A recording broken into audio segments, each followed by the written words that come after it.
Hello ka-blessful! Have a good day! Magandang hapon, magandang umaga, and magandang gabi. Asa man po kayo sa dakong ito, nawa ay nasa mabuti po kayong kalagayan. Happy New Year!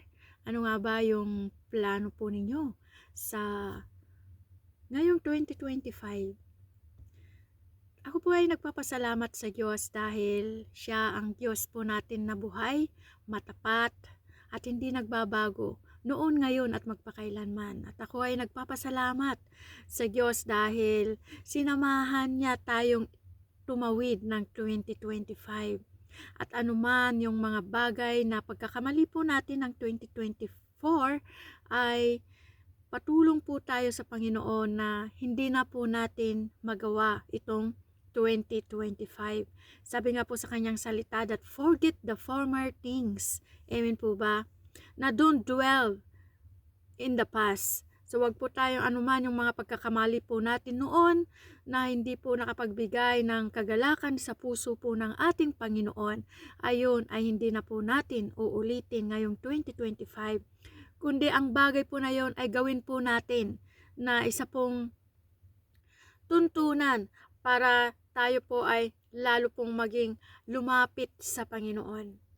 Dahil po sa pag-ibig po ng Diyos po sa atin ay bagamat tayo po ay nagkakamali, mayroon po tayong mga bagay na hindi nagawa na maganda, pero kapag tayo po ay lumalapit po sa Diyos, tayo ay Kanya pong pinapatawad at dalawang kamay po niya na tayo ay Kanya pong yayakapin. Ganun po tayo kamahal ng ating pong Panginoon.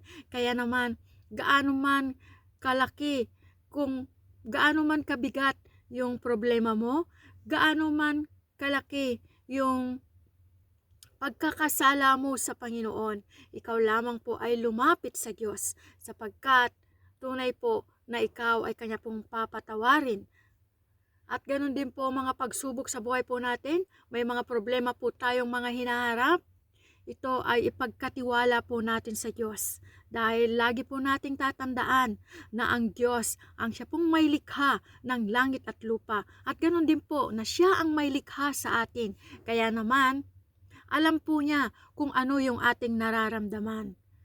Ibigay lamang po natin anuman yung ating kabigatan, anuman mga problema po natin, ay ibigay po natin sa Diyos. Tatandaan po natin, panghawakan po natin ang kanyang pangako na ang Diyos ay hindi niya po tayo pinababayaan man, hindi niya tayo iniiwanan. Yung mga pagsubok na yan, ay yan lang po ay yung mga testing sa ating pong pananampalataya sa Diyos, kung gaano po tayo katatag, kung mayroon po tayong mga problema. At ang mga problema na yun ay gawin po natin na isa pong tuntunan para mas lalo po tayong lumapit po sa Panginoon. Ang Diyos ay hinahayaan po niya na tayo ay makaranas ng mga problema, makaranas po ng mga pagsubok sa buhay para sa ganoon ay mas lalo pa tayong lumapit po sa Panginoon. Kaya naman, may problema man po tayo o wala po tayong problema, may pagsubok man o wala po tayong pagsubok, mas lalo po tayong lumapit po sa Panginoon. Amen po ba?